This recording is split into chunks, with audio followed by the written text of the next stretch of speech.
Satu topik yang sangat menarik. Judulnya adalah rezeki sudah tertakar, tak mungkin tertukar. Apa judulnya? Rezeki sudah tertakar, tak mungkin tertukar. Mohon maaf ya, kalau kita bicara tentang rezeki, tidak sedikit di antara kita yang seringkali gelisah dengan urusan rezeki. Betul apa betul? Mohon maaf ya, tidak sedikit di antara kita yang kadang suka stres, frustasi, bahkan hilang arah dalam kehidupan kita karena kita sibuk menggelisahkan tentang apa? Tentang rezeki. Yang paling menyakitkan, mohon maaf, yang paling menyakitkan, ada orang yang gelisah dengan rezeki sampai membuat dia jauh dari Allah Subhanahu wa ta'ala. Ada orang yang bingung, was-was, takut dengan rezeki sampai membuat dia melalaikan ketaatannya kepada Allah. Padahal mohon maaf, yang ngasih rezeki siapa? Allah. Allah Ar-Razzaq, Allah Sang Maha Pemberi rezeki. Bagaimana mungkin ada orang yang sibuk mikirin rezeki tapi dia lupa sama Allah yang ngasih rezeki. Nah sekarang pertanyaannya, biasanya apa ya yang membuat orang itu gelisah dengan rezeki? Setidaknya jawabannya adalah karena boleh jadi kita belum paham tentang hakikat rezeki dalam hidup. Boleh jadi jawabannya karena kita belum mengerti seperti apa konsep rezeki dalam hidup kita. Maka ayah bunda sekalian, tolong catat baik-baik ya. Setidaknya ada 4 konsep rezeki yang harus kita pahami dalam pandangan Al-Quran dan pandangan Sunnah sehingga kita bisa lebih tenang menghadapi rezeki itu. Ada berapa? Ada berapa? 4. Yang pertama, rezeki itu sudah dijamin. Apa yang pertama? Rezeki sudah dijamin. Selama kita hidup, maka selama itulah Allah menjamin setiap rezeki kita. Silakan dibuka surat Hud ayat 6. Surat apa? Hud ayat berapa? Ayat 6. Ini ayat yang bikin Ahilman suka dijadikan sebagai penguat kalau saya lagi gelisah dengan urusan rezeki. Allah Subhanahu wa ta'ala berfirman, a'udzubillahi minasyaitonirrajim. Bismillahirrahmanirrahim. Wa ma min dabbatin fil ardi illa 'alallahi rizquha. Perhatikan dengan iman.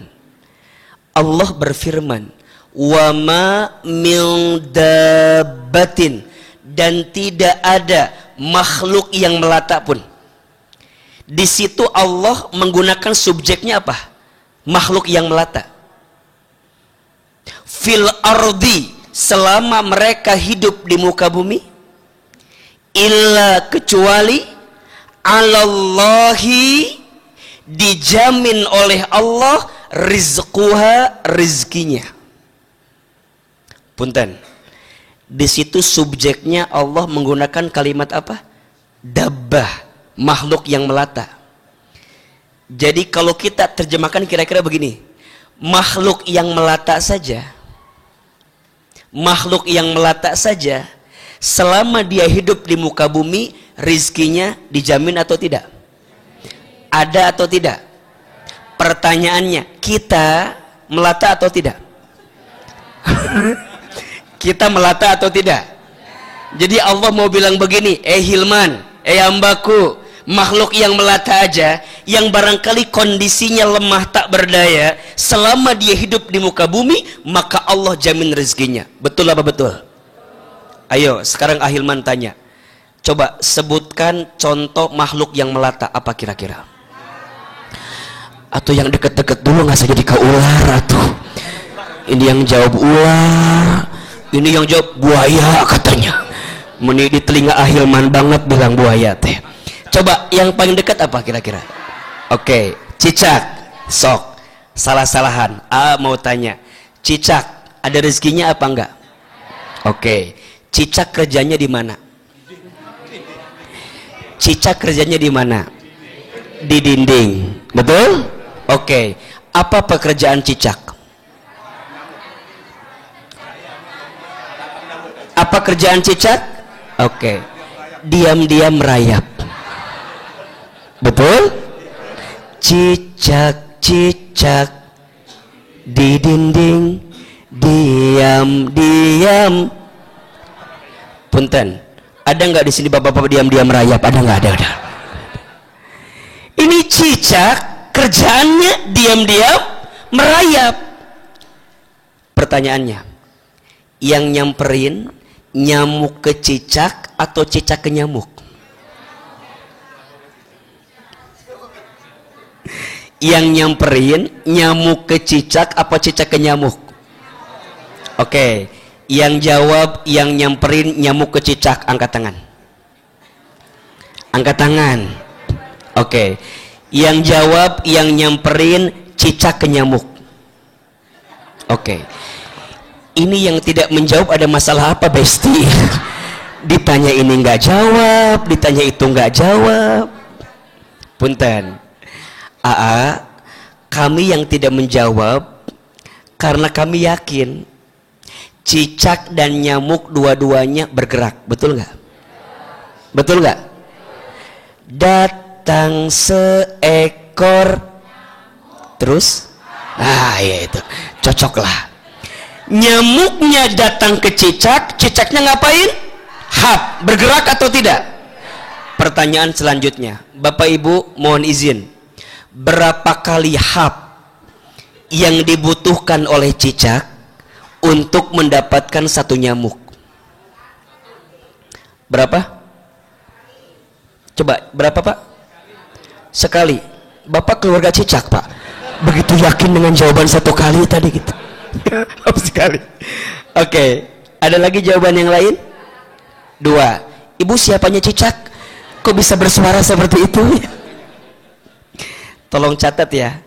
Ada penelitian, ayah, bunda, sayang, teman-teman sekalian.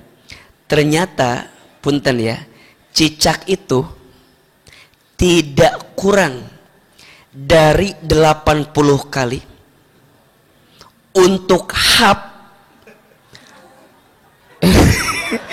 Cicak itu tidak kurang dari 80 kali untuk mendapatkan satu nyamuk.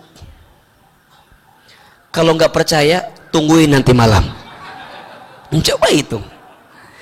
Yang paling menarik, ini pertanyaannya. Yang paling menarik, apa yang membuat cicak bisa jangan istiqomah, kurang enak kalimatnya ya. Apa yang membuat cicak bisa konsisten untuk hap hampir berapa tadi? 80 kali hanya untuk dapat berapa nyamuk? 1. Apa yang membuat cicak bisa konsisten? Ayo jawab. Lapar. Oke. Ayah, bunda, di luar semua jawaban, kira-kira ini jawabannya.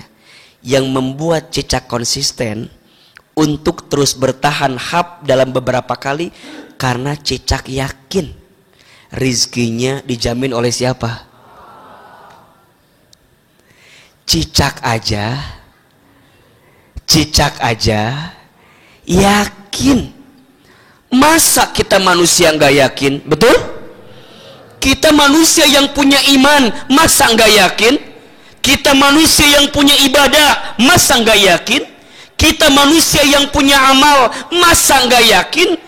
Jelas-jelas Allah sampaikan, selama engkau masih hidup di muka bumi, maka selama itu Allah jamin rizkinya. Betul? Bahkan kata Nabi dalam sebuah sabdanya, seseorang tidak akan diwafatkan oleh Allah sebelum sempurna rezekinya. seseorang tidak akan diwafatkan oleh Allah sebelum sempurna rezekinya. Maka jamaah sekalian, kalau besok pagi, kalau hari ini Allah masih berikan hembusan nafas kepada kita, maka di saat yang bersamaan Allah masih menjamin rezeki untuk kita. Tapi pertanyaannya, banyak manusia yang gak yakin dengan rezeki itu. Betul? Banyak manusia yang kemudian merasa bahwa ini keadaan kami begini. Boleh jadi rasa yakinmu yang ragu kepada Allah itu membuat kamu gelisah dengan urusan rezeki, sehingga Allah menjauhkan daripada rezeki yang diberikan kepada kamu sekalian. Maka Bapak Ibu sekalian, yang pertama konsepnya apa? Rezeki sudah dijamin. Lebih keras, rezeki sudah dijamin. Sampai hari ini kita hidup berarti masih dikasih rezeki, betul? Sampai saat ini kita masih diberikan berkumpul seperti ini, masih diberikan rezeki. Tapi ingat konsep yang kedua, rezeki itu harus dijemput. Apa yang kedua? Rezeki harus dijemput. Kenapa dalam kalimat itu AA bilangnya dijemput bukan dicari? Beda enggak dijemput dengan dicari? Di mana bedanya? Biar gampang jawabannya, di situ. Di mana bedanya? Di situ ya, itu paling cepat jawabannya tuh ya. AA bedanya apa? Iklan dulu, iklan. Karena kalau ada yang lewat agak beda fokusnya. Apa ini teh? Kopi, bukan teh. Bukan ya. Enggak juga sih. Kopi juga. Ini rezekinya ya, benar. Dua MC-nya Pak. MC-nya 2, satu lagi kopi buat beliau.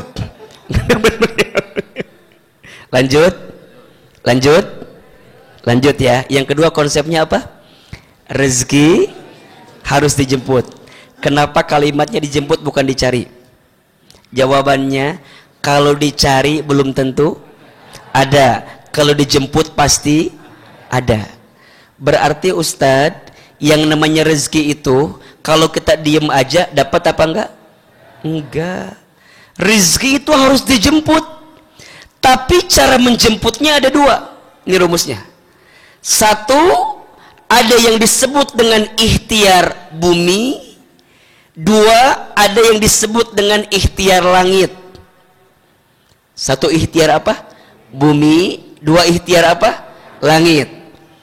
AA, berarti yang namanya kerja itu wajib atau tidak? Wajib. Yang namanya usaha itu wajib atau tidak? Wajib. Yang namanya ikhtiar bumi itu harus atau tidak? Harus. Perhatikan surat Al-Mulk ayat 15. Surat apa? Al-Mulk ayat 15. A'udzubillahi minasyaitonirrajim. Huwallazi ja'ala lakumul arda dhalulan famshu fi manakibiha wa kulu mir rizqi wa ilaihin nusyur. Betul? Apa kata Allah? Dialah Allah yang menjadikan bumi ini luas, zalulan, sehingga engkau mudah menjelajahinya. Apa perintah Allah? Famshu fi manakibiha, maka berjalanlah di setiap penjuru muka bumi ini, wa kulu min rizqi, dan makanlah sebagian rezeki yang Allah titipkan kepada kamu sekalian. Berarti pertanyaannya begini, kerja itu harus apa enggak? Kerja itu wajib atau tidak? Ingat, kalau ada kalimat begini, contoh ya, kalau ada kalimat gini, kira-kira menurut Bapak Ibu benar apa salah? Kalau saya nggak kerja, saya nggak dapat rezeki. Itu kalimatnya benar apa salah? Ulangi. Kalau saya nggak kerja, saya nggak akan dapat rezeki. Itu kalimatnya benar apa salah? Oke, yang jawab benar angkat tangan. Oke, yang jawab salah? Ini yang tidak menjawab ada masalah apa? Dari tadi diem terus. Dikasih pilihan ini nggak jawab, dikasih pilihan ini nggak jawab. Oke, jawab yang keras. Itu kalimat yang tadi Ahilman sampaikan benar apa salah? Kalau nggak kerja nggak dapat rezeki, benar apa salah? Bagus, jawabannya salah. Kalau kalimatnya kalau saya nggak kerja nggak dapat rezeki, berarti salah tauhidnya. Berarti kita menuhankan apa? Pekerjaan kita. Kerja itu bukan semata-mata untuk rezeki. Kerja itu karena kita paham ini perintah siapa? Allah. Makanya orang yang bekerja dapat pahala atau tidak? Besar pahalanya. Besar. Kata Nabi, barang siapa yang keluar rumahnya untuk bekerja mencari nafkah bagi keluarganya, maka setiap langkahnya dihitung jihad fisabilillah. Kalaupun kemudian dia wafat ketika dia bekerja, maka wafatnya dihitung dalam keadaan syahid di jalan Allah. Dalam hadis yang lain, barang siapa yang bekerja di pagi hari, pulang di sore hari dalam keadaan capek, maka di saat yang bersamaan Allah hapuskan dosa-dosanya. Jadi pertanyaannya, bekerja itu berpahala atau tidak? Kecil apa besar? Besar. Makanya ayah, kalau ayah ditanya, kenapa ayah bekerja? Kenapa ayah berusaha? Kenapa ayah berikhtiar? Jawabannya, karena perintah Allah. Bekerja itu kewajiban, rezeki itu kejutan. Hanya doa yang merubah segalanya. Catat, status hari Rabu itu tuh. Bekerja itu kewajiban, rezeki itu kejutan, hanya doa yang merubah segalanya. Betul? Makanya puntennya AA mah paling sebel sama orang yang bikin status akan indah pada waktunya. Kerja nggak mau, usaha nggak mau, ikhtiar nggak mau. Apa statusnya? Akan indah pada waktunya. Makanya mohon maaf, ada 3 istilah yang maknanya beda. Ada yang namanya terserah, ada yang namanya menyerah, ada yang namanya berserah. Satu apa tadi? Terserah. 2 menyerah. 3 berserah. Menurut Bapak Ibu teman-teman sekalian, artinya sama apa beda? Oke, terserah apa? Terserah apa? Jawabannya terserah apa? Terserah aja Ustaz ya. Terserah itu tidak punya tujuan, itu terserah. Apa terserah? Nggak punya tujuan. Makanya ada bahasa ini, let it flow aja. Tanya dulu flow-nya kemana. Jangan mudah bilang udah terserah aja, ngalir aja. Ya ngalirnya kemana? Penting. Makanya mohon maaf ya kalau ada adik-adik saya yang belum nikah, ada nggak? Di sini ada yang belum nikah? Yang lagi deket sama seseorang ada? Ada ya, yang belum nikah saya doakan segera nikah ya. Mudah-mudahan segera ketemu jodohnya ya. Mudah-mudahan jodohnya soleh, lembut hatinya, baik akhlaknya, banyak duitnya, minimal anaknya orang kaya, anak satu-satunya, bapaknya udah tua ya, tanahnya banyak. Ya, jadi Ahilman terserah itu tidak ada tujuan. Nah, kata ibu-ibu singkirkan katanya. Sudah dipesan itu kembangnya suruh nyingkirkan. Iya, betul. Nah, Masya Allah. Oke, terima kasih Ustadz. Jadi yang pertama tadi apa? Terserah. Artinya apa? Tidak ada tujuan. Yang kedua apa? Menyerah. Kalau menyerah artinya apa? Tidak ada usaha. Itu menyerah. Tadi tuh apa statusnya? Akan indah pada waktunya. Ini menyerah. Diam, mati aja gitu ya. Jadi suruh kerja tuh enggak, kan rezeki mah udah dijamin. Enggak. Itu namanya menyerah. Ada yang ketiga, artinya apa? Berserah. Apa itu berserah? Maksimalkan usahanya, langitkan doanya, pastikan tujuannya, hasilnya serahkan kepada siapa? Allah. Ulangi, berserah itu apa? Maksimalkan usahanya, langitkan doanya, pastikan tujuannya, hasilnya diserahkan kepada siapa? Allah. Maka dalam ikhtiar menjemput rezeki, satu ikhtiar bumi, kerja. Yang ngajar, yang bertani, tani, yang berkebun, berangkat ke kebun, yang dagang, buka tokonya. Betul? Semua. Tapi ingat, ada ikhtiar yang kedua yang menentukan ikhtiar bumi kita. Ikhtiar apa itu? Ikhtiar langit. Ternyata yang namanya ikhtiar bumi itu wasilahnya, ikhtiar langit itu cara kita menjemput kebaikan dari Allah. Yang ngasih rezeki siapa? Yang ngasih rezeki siapa? Yang ngatur hidup kita siapa? Yang genggam takdir kita siapa? Ibu, ayah, mohon maaf, ada dua toko di pasar yang sama, jualan yang sama, tapi bisa beda rezekinya. Betul? Jualannya sama, tempatnya sama, pasarnya sama, tidak ada yang berbeda. Tapi mengapa dari dua toko itu ada satu toko yang diizinkan oleh Allah bisa lebih laku daripada yang samping? Karena yang satu barangkali dia punya ikhtiar langit yang tak dimiliki oleh ikhtiar yang bumi tadi. Betul? Maka sekarang yang namanya ketakwaan itu penting atau tidak? Penting. Ini rumusnya, kata Allah, wa may yattaqillaha yaj'al lahu makhraja wa yarzuqhu min haitsu la yahtasib.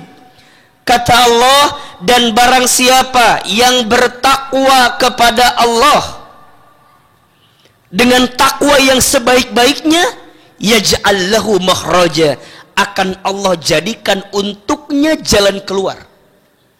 Wa yarzuqhu, dan Allah berikan rezeki kepadanya min haitsu la yahtasib, dari jalan yang tak pernah disangka-sangka. Berarti ini rumus, ketakwaanmu memudahkan rezekimu, kemaksiatanmu menghambat rezeki dari Allah Subhanahu wa taala. Saya ulangi, ketakwaanmu memudahkan rezekimu, kemaksiatanmu menghambat datangnya rezekimu. Kok ada orang yang nggak sholat rezekinya banyak? Ada nggak yang nanya begitu? Ada kok orang yang nggak taat sama Allah kayaknya rezekinya banyak. Apa jawabannya? Terserah Allah aja itu mah, takdir aja itu mah. Bukan gitu jawabannya. Berarti ada perspektif kita tentang rezeki yang masih salah. Ibu, bedakan rezeki dengan harta, sama apa beda? Ada harta, ada rezeki, sama atau beda? Beda. Harta itu, catat ini, harta itu kullun ma yumlaku bihi mimma abahahullah. Harta itu segala sesuatu yang kita miliki dan dititipi oleh Allah dalam kehidupan kita. Itu namanya apa? Harta. Tapi rezeki itu artinya kullun ma yuntafa'u bihi mimma abahahullah. Rezeki itu segala sesuatu yang bisa kita manfaatkan dalam hidup. Itu namanya apa? Rezeki. Harta yang kita miliki, rezeki yang kita manfaatkan. Sama apa beda? Sama apa beda? Contoh, tinggal di Bogor, di sebuah perumahan. Di perumahan itu banyak orang yang punya rumah nggak tinggal di situ, tinggalnya di Jakarta. Yang tinggal di rumah itu siapa? Pembantunya, ART-nya. Sekarang saya tanya, itu rumah hartanya punya siapa? Hartanya punya siapa? Punya orang yang tinggal di Jakarta. Pertanyaannya, itu rumah rezeki siapa? Pembantunya. Sama atau beda? Beda. Harta itu sesuatu yang dimiliki, rezeki itu sesuatu yang dimanfaatkan. Contoh, Ahilman suami siapa? AA suami siapa? Istrinya. Kalau bicara kepemilikan berarti milik siapa? Istri. Tapi kalau bicara rezeki, saya rezeki ibu atau bukan? Kok kegeeran gitu sih? Saya rezeki ibu, saya rezeki bapak. Kenapa? Karena dari Ahilman bapak bisa mendapatkan manfaat, betul? Maka kadang cinta itu tak harus memiliki. Betul? Kadang setelah kita miliki kita nggak mendapatkan manfaat sama sekali. Sekarang saya tanya, suami ibu jadi harta apa rezeki?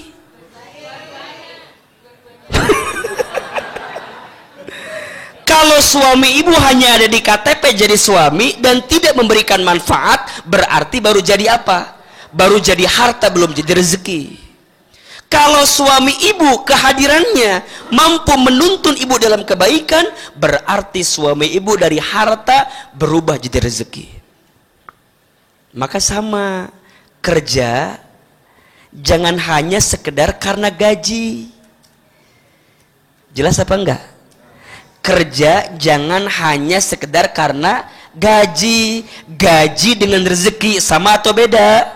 Beda. Gaji itu terbatas, rezeki itu tidak terbatas. Gaji itu ada tanggal bulannya, rezeki tidak ada tanggal bulannya, betul? Gaji ada selipnya, rezeki tidak ada selipnya, betul? Sok, salah-salahan. Ibu bapak pilih mana? Kaya gelisah, miskin tenang.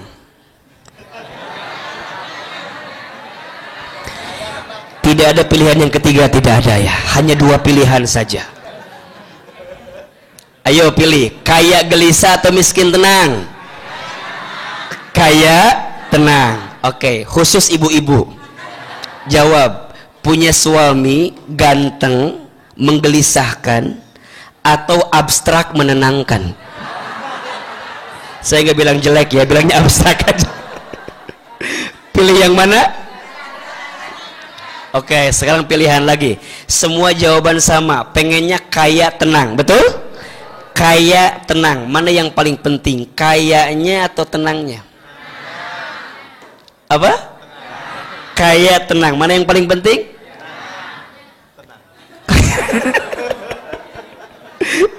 Alhamdulillah, jawabannya tenang, betul?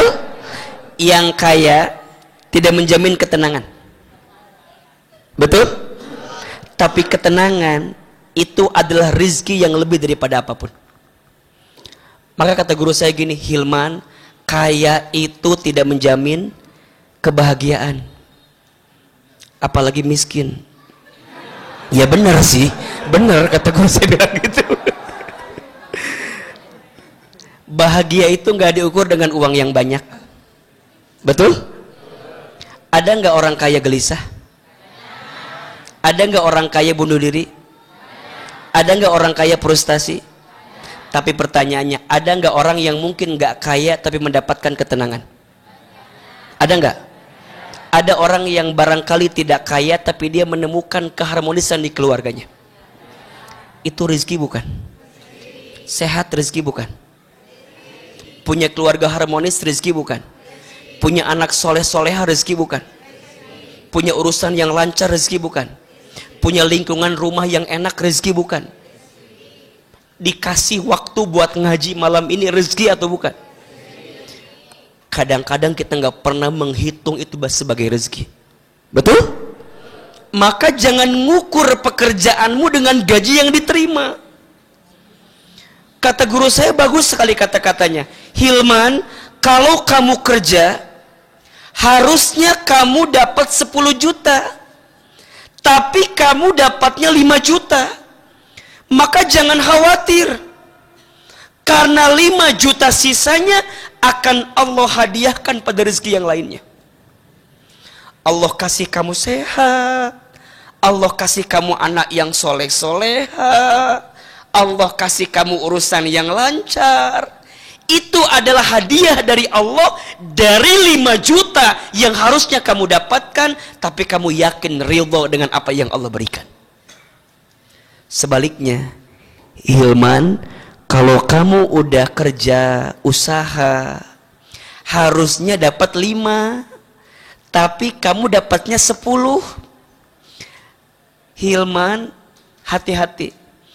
Karena 5 juta lebihnya itu, nanti Allah akan bungkus dengan ujian-ujian yang lain dalam hidup. Maka bagaimana caranya? Jemput ikhtiar buminya, semangat. Ikhtiar langitnya jangan tidak semangat, harus tambah semangat. Apa rumusnya? Takwa. Apa di antara amalan yang bisa menggambarkan ketakwaan kita? Satu saja, tolong dijaga. Sholat. Apa? Ternyata Bapak Ibu, kualitas rezeki kita sama dengan kualitas sholat kita. Perbaiki sholatmu, maka Allah perbaiki rezekimu. Status hari Kamis itu. Perbaiki sholatmu, maka Allah perbaiki rizkimu. Ayo dibuka surat Toha ayat 132. Surat apa? Toha ayat 132. Allah subhanahu wa ta'ala berfirman, A'udzubillahi minasyaitonirrajim. Perhatikan dengan iman. Wa'mur ahlaka bis salat, dan perintahkanlah keluargamu untuk sholat. Ini perintah siapa? Jadi kalau bahasa kita kira-kira begini, kalau kamu punya keluarga, perintahkan keluargamu sholat. Kalau kamu punya perusahaan, perintahkan karyawanmu sholat. Kalau kamu punya usaha, perintahkan orang yang ada di usaha itu untuk jaga sholat. Kalau kamu punya lingkungan, punya perumahan, jaga sholat. Wa'mur ahlaka bis sholat, dan perintahkanlah kepada keluargamu untuk menjaga sholat. Wastabir alaiha, dan bersabar-sabarlah dengan sholat yang kamu tunaikan itu. Maksudnya apa? Benerin sholatnya, perbaiki sholatnya, jaga sholatnya. Kalau sholatnya udah bener, lihat. La nas'aluka rizqan. Kalau sholatnya udah benar, udah baik, jangan pernah bertanya tentang rezeki. Jangan pernah takut tentang rezeki. Jangan khawatir tentang rezeki. Kenapa? Nahnu narzukuka, kami yang akan menjamin rizkimu. Kata siapa itu? Kata siapa itu? Jadi kalau sholatnya udah benar, sholatnya udah baik, jangan khawatir dengan rezeki, kata Allah. Kami yang menjamin rezekimu. Wal akibatu littaqwa, sebagai akibat engkau bertakwa kepada Allah Subhanahu wa taala. Bapak Ibu, pertanyaan menarik. Kenapa di ayat itu Allah menghubungkan antara sholat dengan rezeki? Ayo jawab. Kenapa di ayat itu Allah menghubungkan antara sholat dengan rezeki? Jawabannya, karena banyak orang yang sering melalaikan sholat karena sibuk nyari. Betul apa betul? Iya apa iya? Banyak orang yang mohon maaf meninggalkan sholat, lupa sholat, lalai sholat, mengakhirkan sholat karena sibuk nyari rezeki, dia lupa sholat itu adalah bagian rezeki yang Allah berikan kepada kita. Makanya ada orang yang suka bilang gini, aku mah sholat duha biar gampang rezekinya. Bagus, tapi kadang dia lupa bisa sholat duha saja adalah apa? Rezeki. Maka ini rumus sholat, tolong ya, yang wajib dijaga, yang sunnah ditambah. Tuh 2, 3. Yang wajib dijaga, yang sunnah ditambah. Yang wajib dijaga, yang sunnah ditambah. Ini kalau mau ikhtiarnya tambah hebat jemputan rezekinya, tolong ditambah sholat sunnah 3 saja. 1, sholat sunnah tahajud. 2, sholat sunnah 2 rakaat sebelum subuh. 3, sholat sunnah duha setiap pagi. Catat keutamaannya. Sholat tahajud itu ada 4 keistimewaan yang Allah siapkan kepada orang yang ahli tahajud dan tidak Allah berikan kepada yang lain. Hanya diberikan kepada ahli tahajud. 1, orang yang ahli tahajud itu dimuliakan hidupnya. 2, orang yang ahli tahajud itu ditunjukkan jalan keluar dari setiap kesulitannya. 3, orang yang ahli tahajud itu ditenangkan hatinya. Dan yang keempat, orang yang ahli tahajud itu dijaga oleh Allah dari setiap keburukan dalam hidupnya. Ada berapa? Orang yang ahli tahajud dimuliakan hidupnya. Orang yang ahli tahajud ditunjukkan jalan keluar dari setiap kesulitannya. 3, orang yang ahli tahajud ditenangkan hatinya. 4, orang yang ahli tahajud dijaga oleh Allah dari setiap keburukannya. Keterangannya di surat Al-Isra ayat 79 sampai 82. Nanti dibuka di rumah. Salat sunnah 2 rakaat sebelum subuh. Apa keutamaannya? Lebih baik daripada dunia beserta isinya. Bukankah selama ini yang kita cari dunia, betul?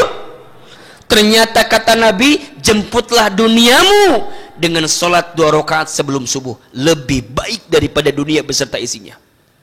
Dan yang ketiga, sholat apa? Duha. Barang siapa yang tidak tertinggal sholat duha 4 rakaat di pagi hari, maka Allah cukupkan kebutuhannya. Sekarang saya mau tanya, hidup cukup itu enak apa enggak? Hidup cukup enak apa enggak? Kadang kita mah suka nyari banyak, lupa nyari cukup. Betul? Padahal yang banyak belum tentu cukup, tapi yang cukup pasti cukup atuh. Jadi karena banyak tuh nyambung kumaha. Yang banyak belum tentu cukup, yang cukup pasti cukup. Hidup cukup itu nikmat. Pas mau beli rumah cukup, pas mau beli kendaraan cukup, anak-anak bayar SPP sekolah cukup, mau berangkat umroh cukup, mau jalan-jalan ke Turki cukup. Betul? Ibu punya suami minta yang cukup. Betul? Nggak usah minta suami yang ganteng. Yang ganteng itu berpotensi menyakitkan hati. Bener. Udah ibu suaminya yang udah terima aja yang kayak begini, nggak apa-apa gitu kan. Bener Ustadz. Cukup mah enak. Enak. Punya suami ganteng banget, kadang takut diambil orang. Betul? Punya suami abstrak banget, malu-maluin dibawa kondangan kan. Jadi serba salah. Minta yang cukup aja sama Allah. Maka ada satu doa, hafal nggak doanya kira-kira? Ada satu doa yang Nabi anjurkan kepada kita untuk dibaca setiap hari Jumat ba'da asar. Tahu nggak doanya?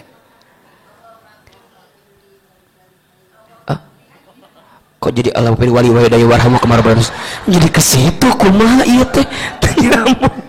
Ayo kita baca sama-sama. Bismillahirrahmanirrahim. Allahumma kfini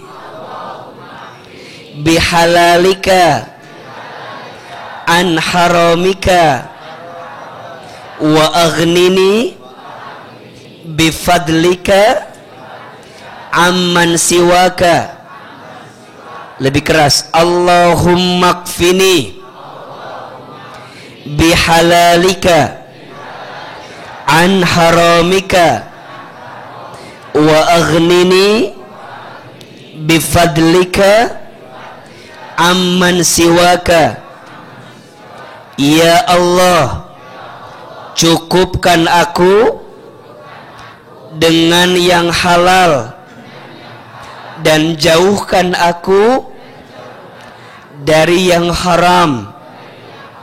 Ya Allah, kayakan aku dengan karuniamu daripada aku bergantung kepada selainmu. Bagus nggak doanya? Dan lihat kalimat pertamanya, ya Allah, cukupkan aku dengan yang apa? Yang halal, dan jauhkan aku dari yang haram. Ini rumus, yang halal pasti cukup, yang haram sebanyak apapun tidak akan pernah cukup. Maka ayah, bunda, teman-teman sekalian, kalau rezeki kita mau lebih enak dijemputnya, dua. Satu, ikhtiar apa? Bumi. Dua, ikhtiar apa? Ikhtiar langitnya takwa. Praktek utamanya sholat. Apa? Perbaiki sholatmu, maka Allah perbaiki rizkimu. Betul? Jaga sholatmu, maka Allah jaga rizkimu. Mohon maaf, ketika engkau kehilangan sholat, maka engkau kehilangan apapun dalam kehidupanmu. Jadi hari ini, izin ya, pengusaha, pejabat, teman-teman yang berkarir, yang sedang kuliah, apapun itu, kalau kita mau mulai memperbaiki hidup, perbaiki sholat. Makanya akhwat, catat dari Ahilman pesan ya, yang belum nikah, cari laki-laki yang jaga sholat. Sholat aja dijaga, apalagi kamu gitu ya. Bener. Tolong pastikan sholat subuhnya di masjid. Laki-laki ke masjid. Laki-laki yang ke masjid itu disayang sama Allah. Laki-laki yang ke masjid itu dapat muruah, kemuliaan dari Allah. Makanya cari laki-laki nanti yang bangun subuh. Bagaimana mungkin Anda mau bangun rumah tangga, bangun subuh aja susah. Makanya perbaiki sholatmu, Allah perbaiki hidupmu. Dan saya percaya Allah akan bersama dengan orang-orang yang menjaga kebaikan dalam kesabaran sholatnya. Ya ayyuhalladzina amanu ista'inu bis-sabri was-shalah innallaha ma'as sabirin. Maka yang kedua, konsepnya rezeki itu harus apa? Dijemput. Ulangi, satu, rezeki apa? Sudah dijamin. Dua, rezeki apa? Harus dijemput. Yang ketiga, ini rumus, rezeki itu harus disyukuri. Harus apa? Yang kurang bukan rezekinya, yang kurang apa? Syukurnya. Rezeki Allah itu luas dan banyak. Yang sempit hatimu, yang sedikit rasa syukurmu. Status hari Jumat itu. Rezeki itu luas dan banyak. Yang sempit hatimu, yang sedikit rasa syukurmu. Sekarang Ahilman tanya, yang hadir malam ini lebih banyak bersyukurnya atau mengeluhnya? Punten ya, tidak sedikit di antara kita yang lebih gelisah dengan apa yang belum kita miliki, tapi tidak gelisah dengan apa yang sudah kita miliki. Betul? Tapi belum kita syukuri. Apa ya yang buat kita kadang kurang bersyukur? Biasanya mohon maaf, yang membuat kita kurang bersyukur ada sikap yang sering ada di hati kita. Apa?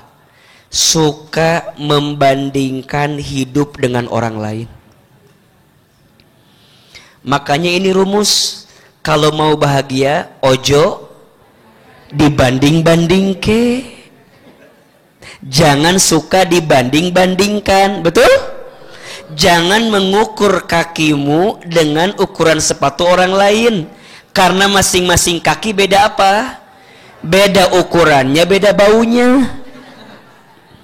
Kaki kita 38, pakai sepatu yang 42, apa yang terjadi? Longgar, betul?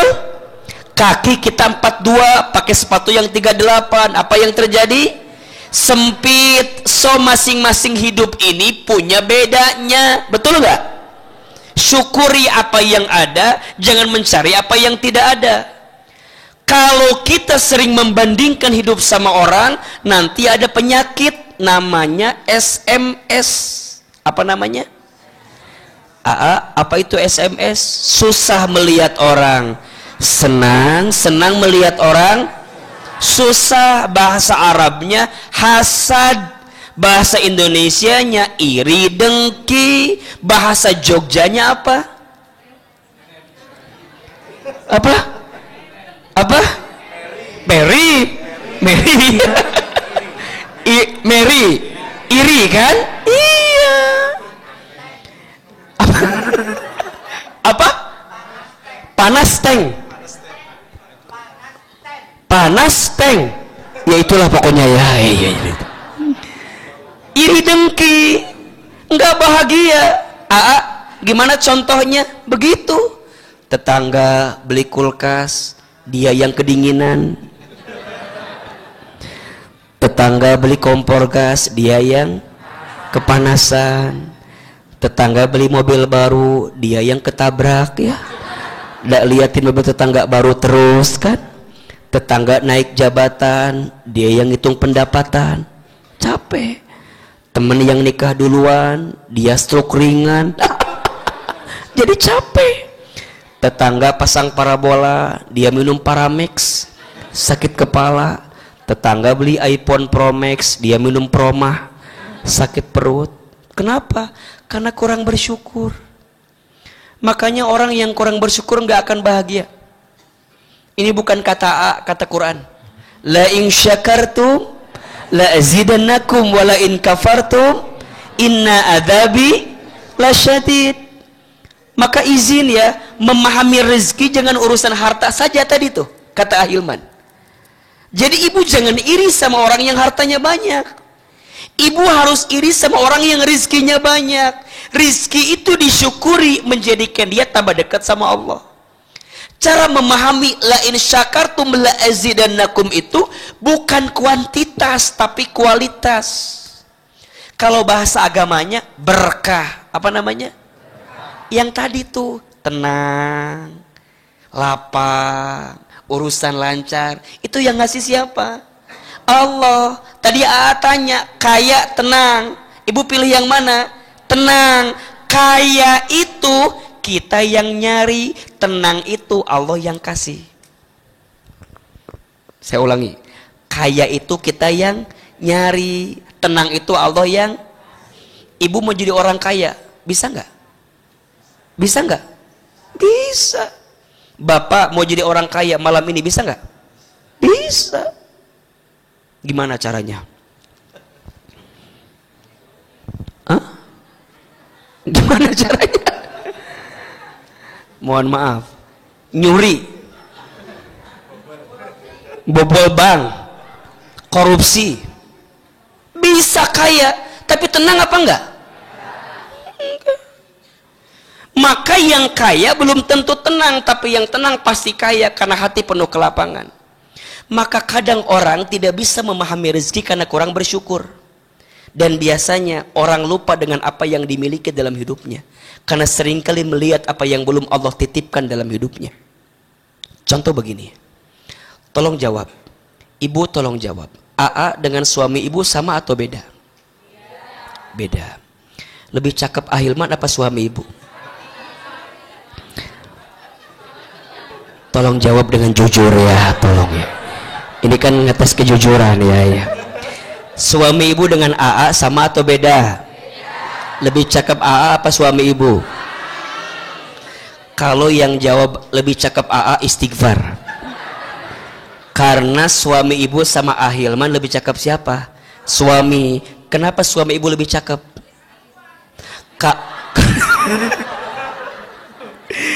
Kenapa suami ibu lebih cakep daripada AA? Karena yang mau sama ibu hanya suami ibu. Betul? Ibu mau bilang AA menikah Sep, nggak akan ngaruh sama Ahilman. Karena yang mau sama ibu suami ibu. Nah pertanyaannya, kenapa ya A? Kadang yang ada di luar itu terkesan lebih baik daripada apa yang sudah kita miliki. Kenapa? Tanyakan hatimu.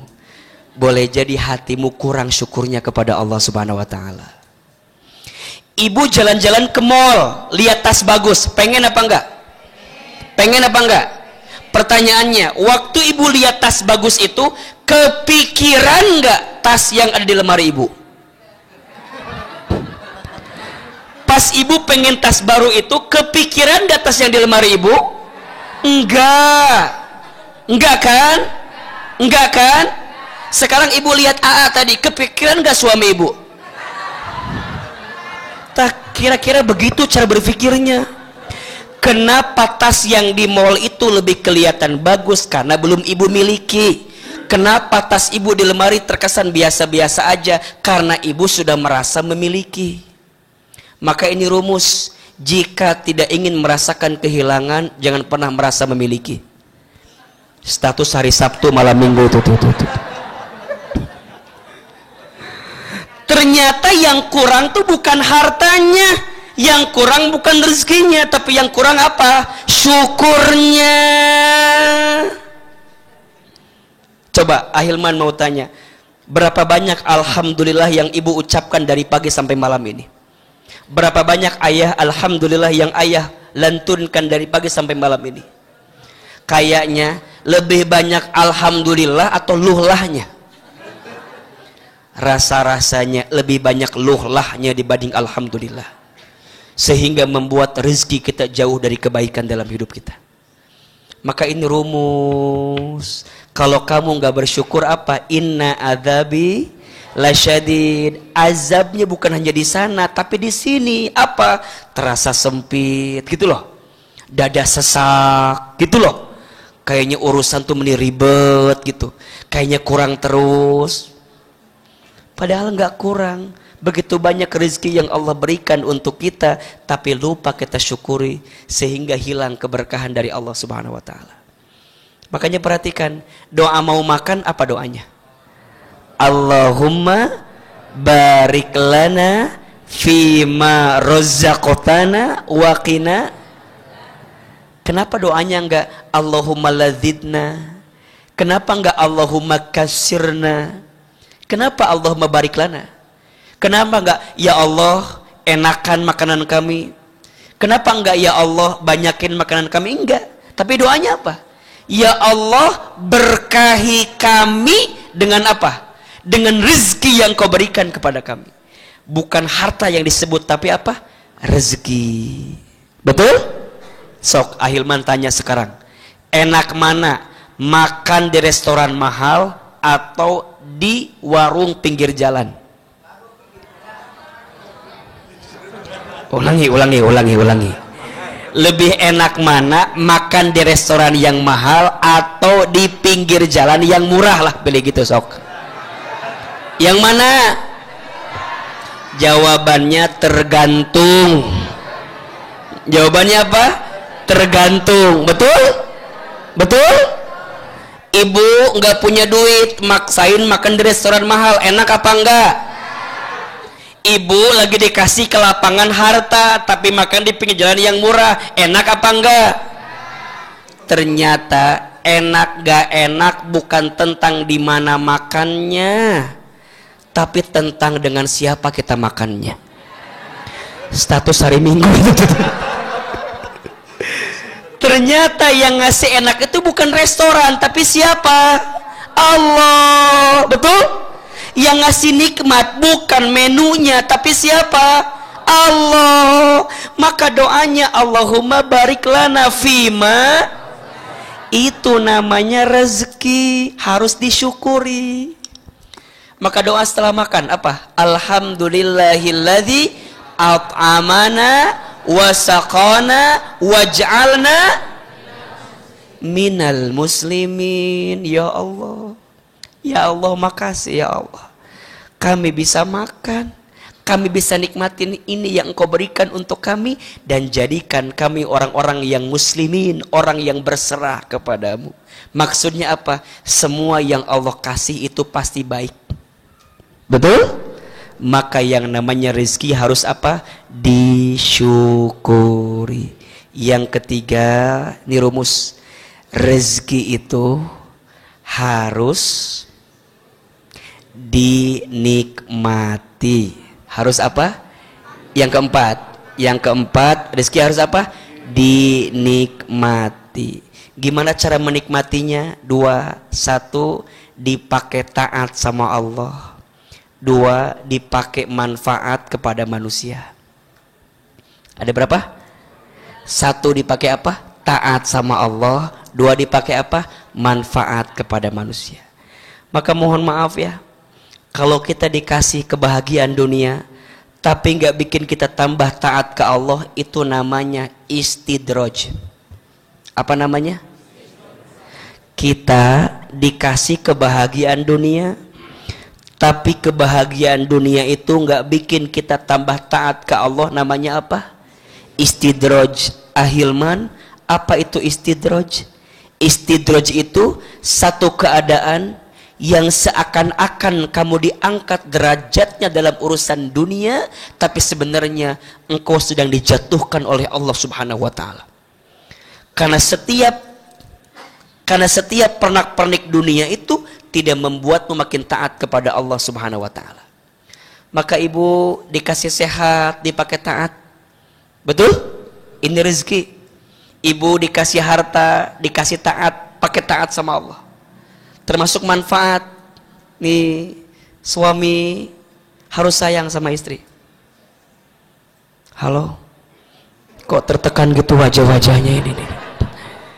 Suami harus sayang sama siapa? Istri. Kata Nabi, khairukum li ahlihi wa ana khairukum li ahli. Sebaik-baiknya suami adalah yang paling baik kepada keluarganya, dan aku adalah yang paling baik kepada keluargaku. Itu kata Nabi SAW.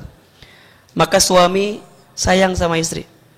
Suami yang sayang sama istrinya, insya Allah Allah sayangi hidupnya. Status hari Senin bu itu tuh tadi. Maka sayang istri, doain suami rezeki. Ibu tahu kan ya, ada 3 doa yang sangat mustajab. 1, doa orang tua untuk anaknya. 2, doa anak perempuan untuk ayahnya. 3, doa istri untuk suaminya. Bayangin, itu baru 1. Baru 1 itu. Itu baru 1 itu. Doanya. Doain. Ibu doain. Ibu harus sayang sama suami ya. Jangan banyak ngomel sama suami. Kasihan suami itu. Berat. Lihat wajahnya. Berat. Ya Allah. Jadi suami itu berat. Maka ibu jangan membebani suami dalam urusan dunia yang membuat suami tambah berat. Benar, Ustaz nggak bercanda ini. Suami itu belum akan masuk surga sebelum suami ditanya bagaimana sikapmu terhadap istrimu. Makanya mohon maaf, yang paling banyak dosa itu suami ke istri apa istri ke suami? Alhamdulillah, alhamdulillah. Yang paling banyak dosa suami ke istri apa istri ke suami? Tuh. Ternyata mohon maaf ya, yang paling banyak dosa itu istri ke suami. Suami ke istri mah tidak ada dosa. Serius. Yang paling banyak dosa itu istri kepada suami. Suami ke istri mah tidak ada dosa. Yang ada zolim. Yang ada apa? Lebih tinggi mana? Dosa apa zolim? Lebih tinggi mana, dosa apa zolim? Bedanya apa Hilman? Kalau dosa urusannya sama Allah saja. Jadi kalau istri punya salah ke suami namanya apa? Dosa. Urusannya sama siapa? Allah. Tapi kalau suami punya salah ke istri, dua urusannya. Satu sama Allah, dua sama manusia. Itu namanya zolim. Maka ibu jawab, siapa manusia yang paling zolim? Suami siapa? Jadi kenapa jadi jawab suami? Enggak nyambung jawaban teh. Bukan itu jawabannya. Ini menunjukkan ternyata kita harus jadi orang yang bermanfaat bagi orang lain. Betul? Maka wajar kata Nabi, khairun nas anfa'uhum linnas. Sebaik-baiknya manusia yang paling bermanfaat bagi orang lain. Betul? Maka rizki akan jadi kebaikan kalau kita nikmati, dipakai taat sama Allah, dipakai manfaat untuk siapa? Manusia. Maka harus rajin sedekah sama orang. Betul? Ngasih infak sama orang. Dan kalau infak sodakoh, jangan kasih yang tersisa, harus kasih yang terbaik. Coba jamaah di sini kalau infak ngasih yang tersisa apa yang terbaik? Tolong jujur jawabannya. Ngasihnya yang tersisa apa yang terbaik? Ayo jawab yang jujur. Kalau punya uang 70.000 2 lembar, 50 sama 20, yang mana sedekahnya? Yang mana sedekahnya? 20. Sekarang uangnya nambah lagi 80.000 3 lembar, 50 20 10. Yang mana sedekahnya? 10. Sekarang uangnya tambah lagi 85.000 4 lembar, 50 20 10 5.000. Yang mana sedekahnya? 5.000. Terakhir uangnya 87.000 5 lembar, 50 20 10 5.000 2.000. Yang mana sedekahnya? Yang sedekah 2.000 istighfar. Itulah yang membuat rizkimu kadang-kadang tidak menjadikan kebaikan untuk hidupmu karena kurang kita nikmati. Betul? Jadi sekarang kalau kita sedekah habis apa enggak? Enggak. Jelas sabdanya, mana kosot sodakotun min mal. Tidak akan pernah berkurang harta yang disedekahkan. Maka suami, kalau kita kerja nyari nafkah bagi keluarga, nggak akan habis. Maka jangan pelit sama istri.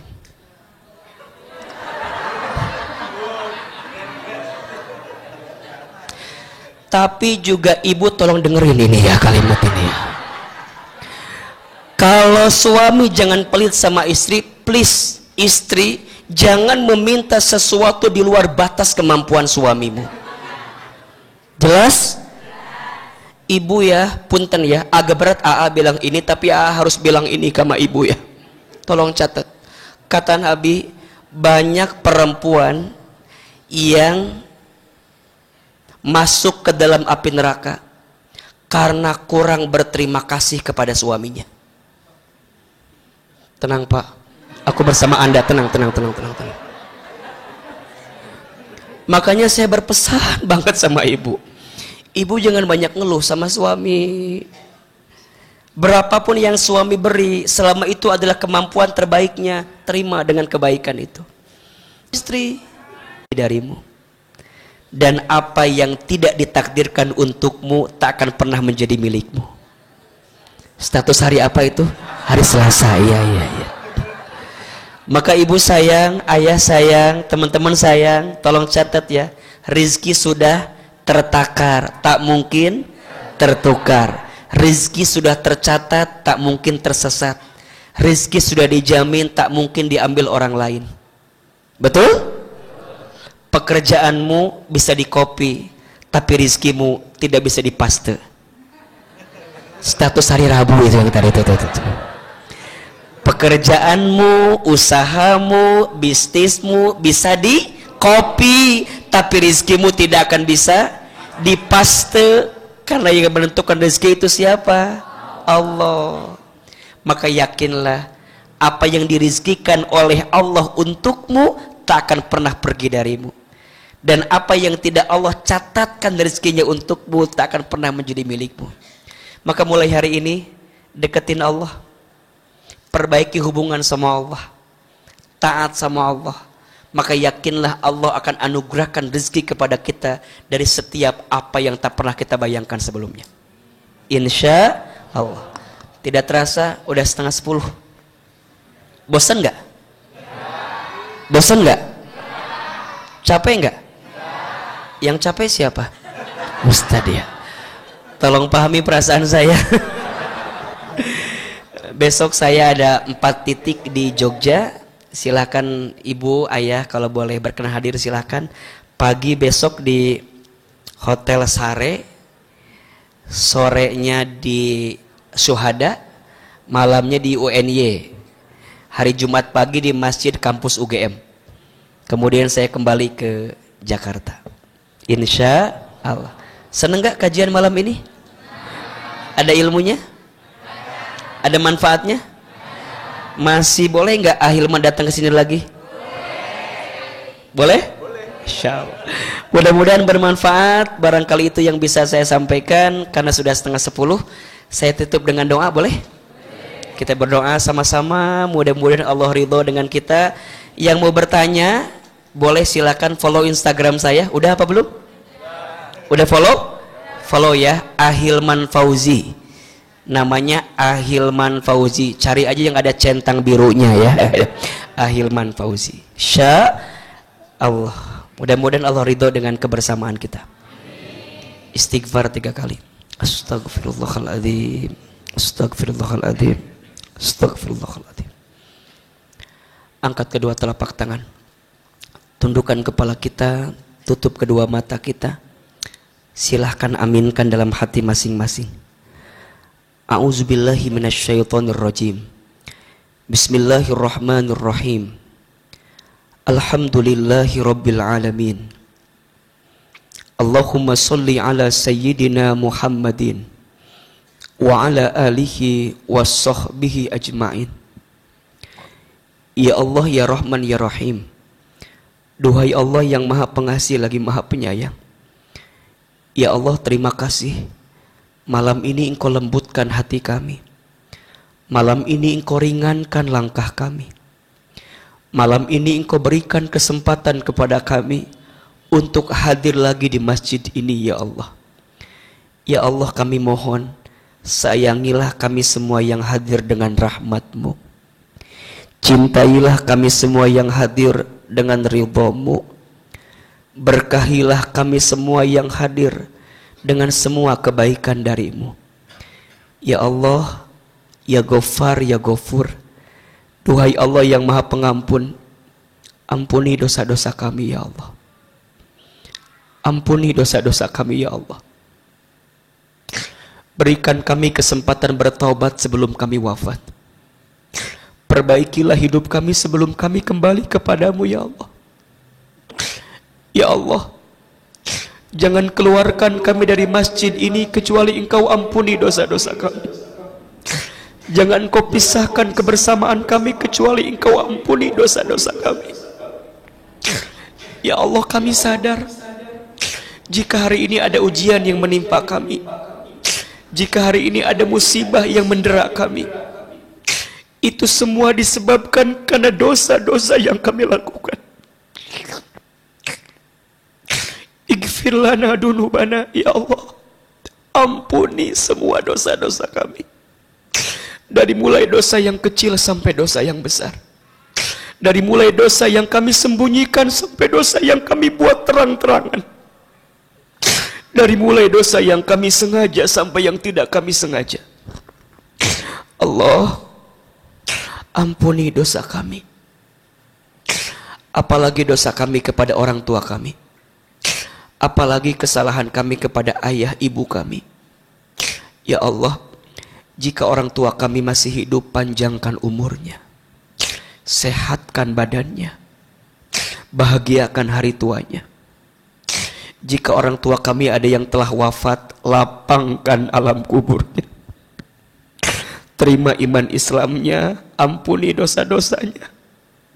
Jadikan kuburan orang tua kami raudhah min riyadil jannah, taman di antara taman surgamu, ya Allah. Allahumma ighfir lana wa li walidina warhamhum kama rabbawna shighara. Ya Allah, berkahilah sisa umur kami, ya Allah. Berkahilah keluarga kami, berkahilah rumah tangga kami, berkahilah anak cucu keturunan kami, berkahilah rezeki kami, ya Allah.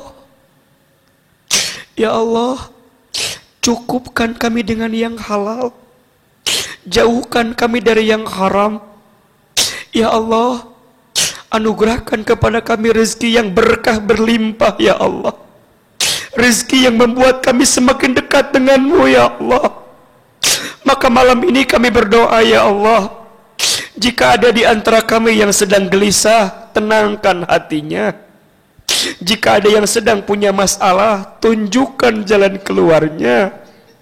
Jika ada yang sedang sempit, lapangkan hidupnya. Jika ada yang sedang susah, mudahkan urusannya.